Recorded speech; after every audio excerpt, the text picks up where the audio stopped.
guys, Andy here. So I think this is the first Alcatel phone I've ever reviewed, but Alcatel itself is a very old company. Their history goes back to sort of the 19th century on Wikipedia, although obviously only recently has it been about making phones. And in fact in 2016 Nokia bought them, so they're actually a part of Nokia. And what Nokia are themselves, I suppose, is still a bit confused, but that's a whole different video.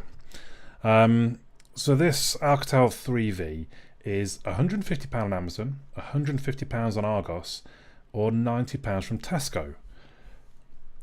I couldn't really understand. So what is it? Is it a £90 phone or is it a £150 phone? I bought it from Tesco. It is locked to Tesco, comes with a SIM card. They apparently will unlock it for £10. Honestly, I've decided I'm not going to bother. I think it's going to go back to them. It's not a phone I particularly want to hang on to. But let's look at, first of all, the design of the device.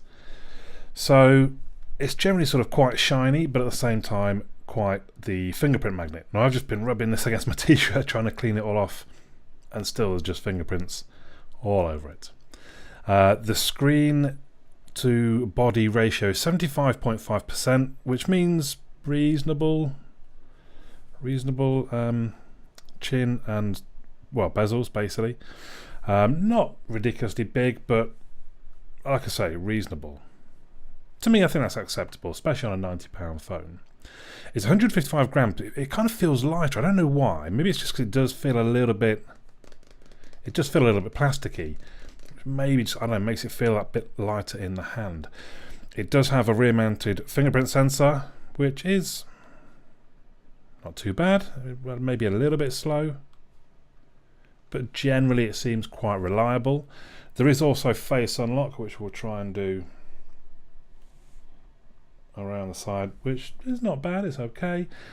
I'm still never sure about how secure face unlock is. Can it be done with a photo, that kind of thing? Very possibly. So I mean, I set it up just for testing purposes. I wouldn't particularly recommend that you use it as a secure way to secure your device.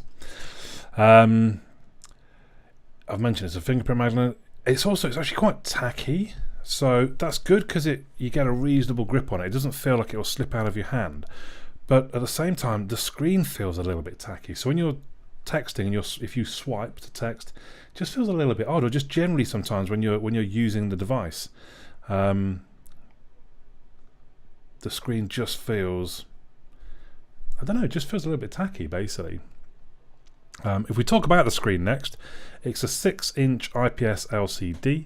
It's 1080 by 2160, so it's 18:9 ratio, which should be about 402 pixels per inch. Now, the screen itself, the brightest I got it up to was only 488 lumens, which isn't a lot. That is down there with the lower end of things, with other budget devices, I suppose. Also, obviously, it's an LCD screen, so it doesn't have any always on. There's not a clock. There's no notifications. It says it has a notification light, but I'm not sure I've yet seen it blinking. Even when I think maybe I saw it come on when I plugged it into charge, but I've not seen it flashing for anything. So I'm a bit confused by that one, to be honest. I don't think the screen even wakes when a notification comes in, and I've looked through the settings. I can't see a setting for that. So a little bit weird. So the screen, I've mentioned it's not all that bright, but actually I think it's still quite a good screen. I've not really used it outdoors in bright light, and the 488 lumens would suggest that it probably wouldn't be so good. But I have got some video. Just where's the volume?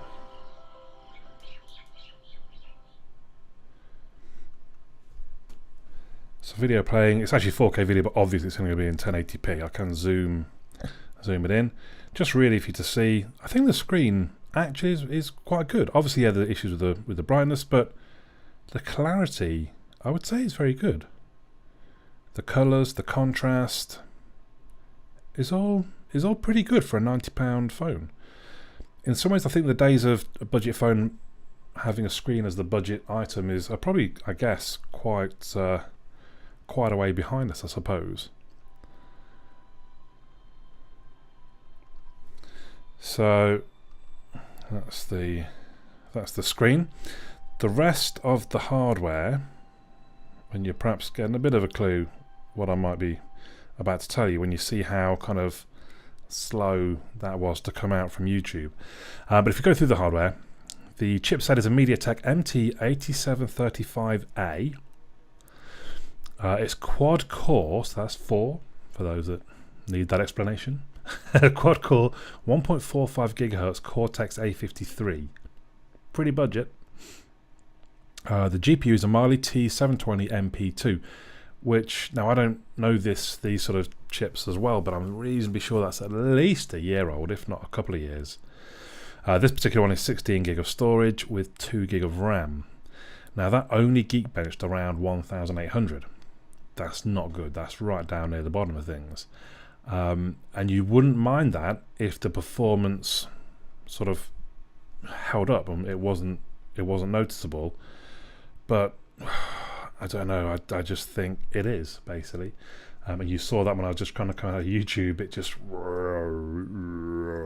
really slows down, and you kind of like, come on. Let's open up Angry Birds real quick to show you. You can play games. It's not that it's, you know. So as it's doing, I'll carry on talking. So yeah, 1800. It does have in the SIM, if you eject the SIM tool up there, it has space for a nano SIM card, and also a separate space for a micro SD. Now it's not. Oh, I didn't do very well with that, did I? Oh, I see the. Go on, spit it up there again. Oh, he's gone all the way over the top. I don't actually play Angry Birds very much. Anyway, where was I? Yeah. So, well, I've got a SIM eject tool somewhere. Let's just come back out of the game. SIM eject. So you can see the nano slot and a micro SD. So it's not, I don't think, you can put 2 nanos in, but it will take a nano SIM and a micro SD card. So that 16 gig can be expanded. It does have NFC, which I think is quite impressive for a £90 device. I've not actually used it, but you can see it's on with the icon up there at the top. And also the speaker. The volume is good, the quality is not. So let's see. Actually, I don't want that. I want VLC. So I'll play a quick bit of Eminem.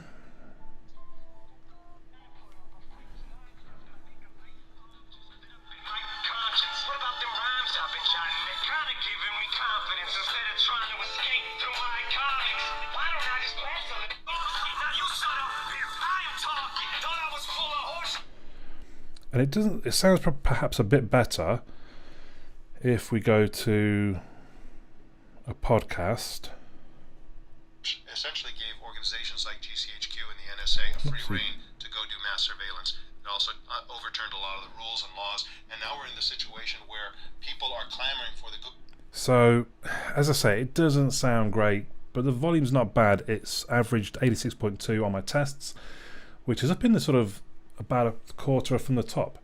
It's pretty good volume-wise. Depends what you want from it, I suppose.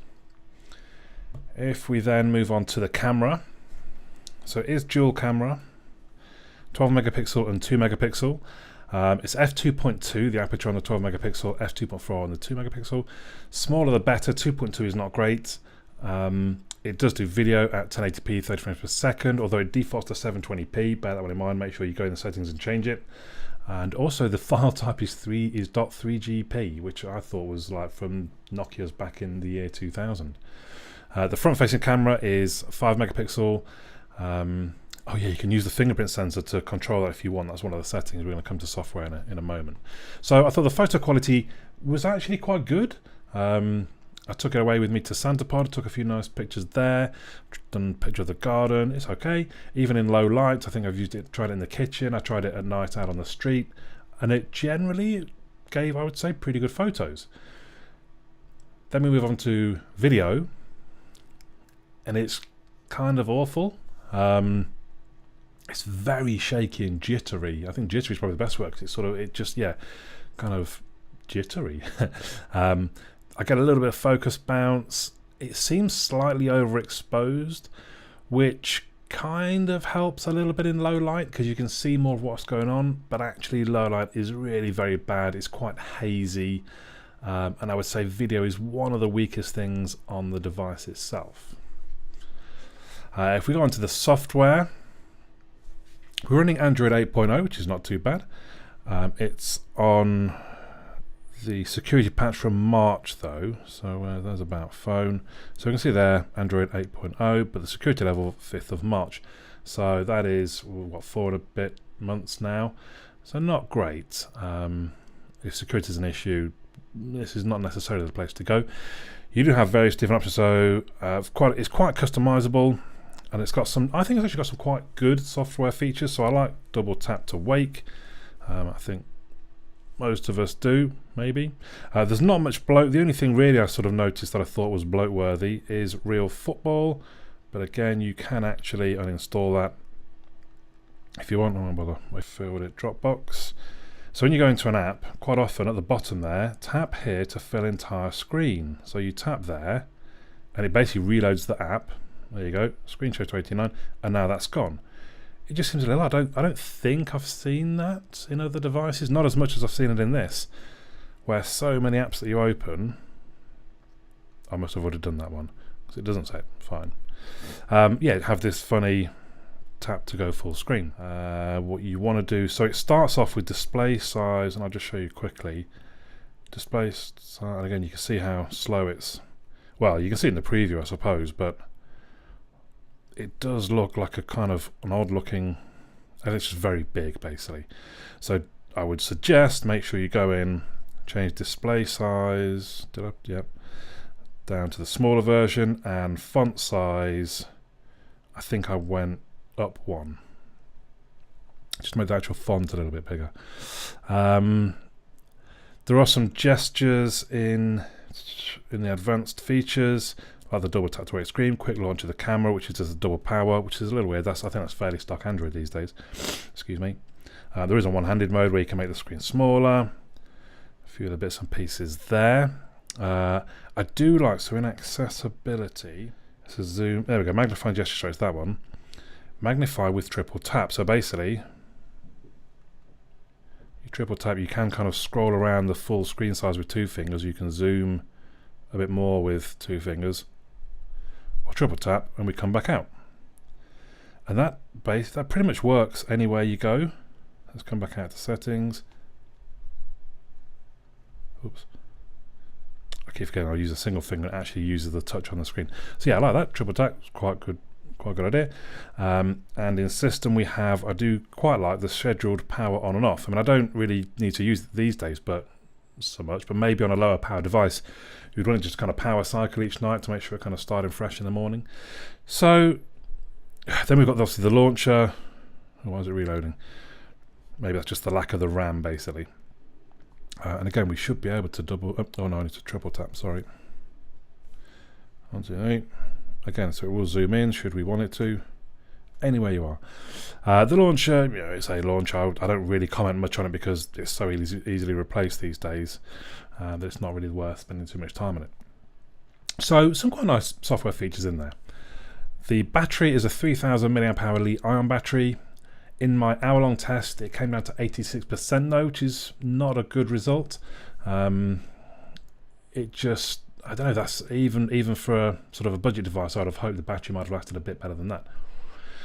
Doesn't have any kind of fast charging either, so it takes quite a while to get back from the however low you get by the end of the day. I didn't use it as my main device for a day, so it's hard, I can't really comment on that, but from the test that's not particularly good. So all in all, the tacky screen's a little bit odd. The performance is probably the biggest issue. It just, sometimes you're not even sure that a touch is registered, you have to press again. It is just a bit slow and laggy. I think you've seen that through the video that I've done. Another downside, the video just is very, very bad. On the plus side, I think the screen is sort of quite nice and bright and clear and crisp. For a budget device, that's pretty good.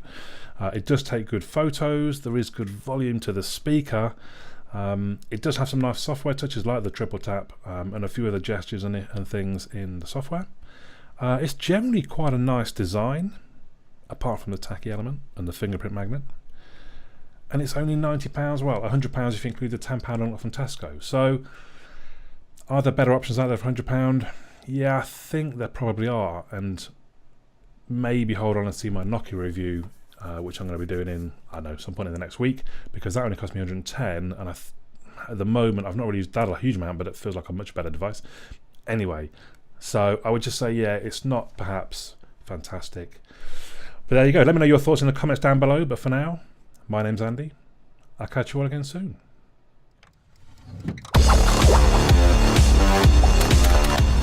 Well done, and thank you for making it to the end of the video. Hopefully you enjoyed it. If you did, you might want to click the little fellow that should hopefully appear about here to subscribe. You may also want to check out some of my other videos, which are going to appear somewhere there. Also, come and have a look at my website, androidandy.uk. There is also a forum. Come and say hello on the forum if you've got any questions about things, or request me to review things, or anything else. Just come and have a chat on the forum.